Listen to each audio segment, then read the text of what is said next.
Hi everyone, this is our channel, Meet the Real Story. Please like, share and subscribe. I am addicted to food. I suffer a lot. I need help. I've tried to give up, but I fail every time. Hamburgers. Who can give up eating hamburgers, especially with barbecue sauce? I didn't mind this kind of addiction, but I'm getting ahead of myself. Let me begin by introducing myself.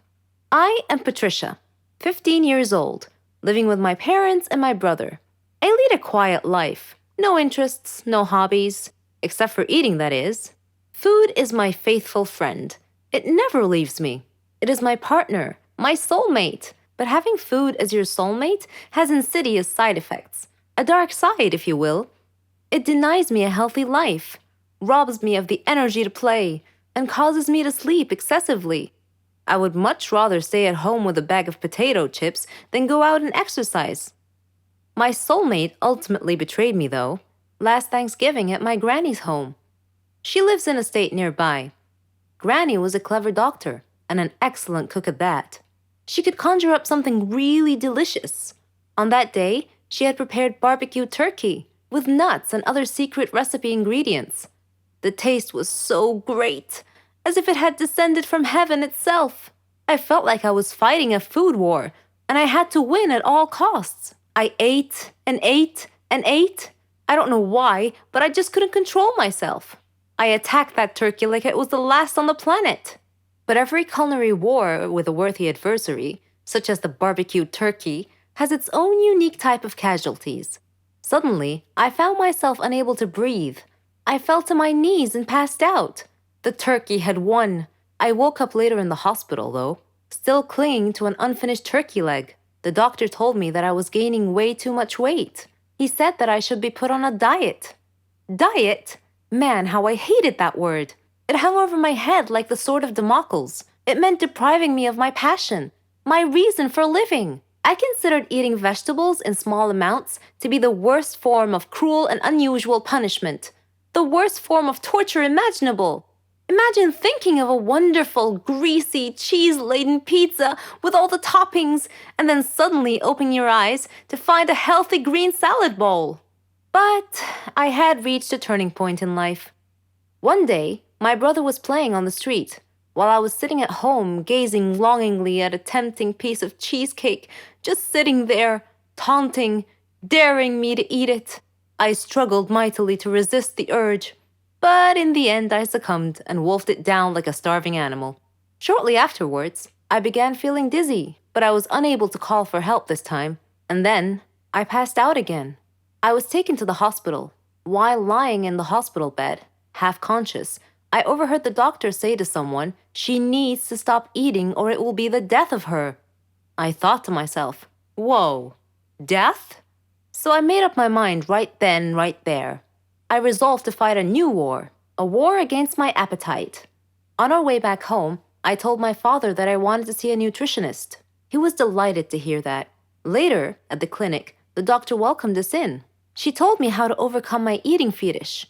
She gave me a strict diet regimen with a schedule full of healthy meals. I kept telling myself that winning this war was possible. I simply had to be patient and persevere. I stuck to the strict diet and did some physical workouts. My parents supported me wholeheartedly. I was enthusiastic. I can totally do this. A week passed quickly, and I eagerly visited the doctor to receive some good news. When the doctor weighed me and told me that my weight hadn't changed at all, I was crestfallen. She looked at me and asked me, how was this possible? I told her I didn't know, because I was following her diet thoroughly, though it did require a tremendous effort on my part. Another week passed, and again I went to the doctor. The results were the same. She said to me, "Patricia, are you sure you're following the diet I prescribed for you?" I said yes. She sat there wondering. Then she told me with a puzzled look on her face, "It's odd, but your weight is increasing, not decreasing." This unexpected piece of news mystified me. Another week passed. No change. The doctor was nonplussed. I returned home with a dejected look on my face. My father asked me what was wrong. When I told him, he laughed. Do you believe that? My father actually laughed at my predicament. I was furious. He gestured an apology with his hand and then told me that it was my own fault. I was puzzled. What are you talking about? He told me that I had been sleepwalking to the refrigerator every night and eating everything in sight. I was taken aback. I couldn't believe it. Stop acting like he didn't know it, he said. You must have been awake. I replied, No, Father, I'm not acting. I was truly unaware that I've been sleepwalking and eating in my sleep. But now that we've finally solved the mystery of the increasing weight, we returned to the doctor with this new information and told her the situation. She laughed and told me that my discipline had denied my body the food it craved, but my brain had refused to cooperate and had overridden my will by urging me to eat in a subconscious state. She told me not to worry, though, that she could treat that. Armed with this knowledge and her support, and the support of my family, I felt that I could finally win this war. I don't really like Indian movies because the actors are always overreacting, and the movies are not logical at all. But this is just my personal opinion. However, I've discovered that there are stories stranger than Indian movies. Let me give you a real-life example. I'll tell you a story about a young woman named Samantha. Samantha was a beautiful girl with blonde hair and green eyes. She lived with her grandmother after her parents died in a horrible car accident. The whole country read about it. She had many friends, and all the neighbors liked her. They considered her the most beautiful girl in town. Many had proposed to her, but she didn't care much for them. One day, Samantha was walking alone down the street after visiting one of her friends. Suddenly, she had an eerie feeling that someone was following her. She began running and crying for help. Her follower began running and stopped her. He was an ugly man, pointing a knife in her direction. He asked her to hand over her purse. She threw it at him and made a run for it. The man said wait and made to stop her, but another man appeared out of nowhere and punched the thief, who fell unconscious. The brave and good Samaritan picked up Samantha's purse and handed it to her. He was very handsome, with green eyes, soft hair, and an amazing smile. He escorted her back home, and she felt that he was her knight in shining armor. She went inside and hugged her grandmother tight, who was a little surprised but smiled. Samantha was so happy that she gently pulled her grandmother to her feet, and they whirled around and danced playfully. The very next day, she was surprised when she answered the doorbell. Steve, the tall, handsome man, was standing there, holding flowers. He proposed to her, and she said yes. Thus began their love story. Then one day, Samantha was standing in the kitchen preparing dinner. Steve and her grandmother were out, but they were supposed to be back soon. Samantha had everything ready, and she set the table. The house door opened, and Steve walked in.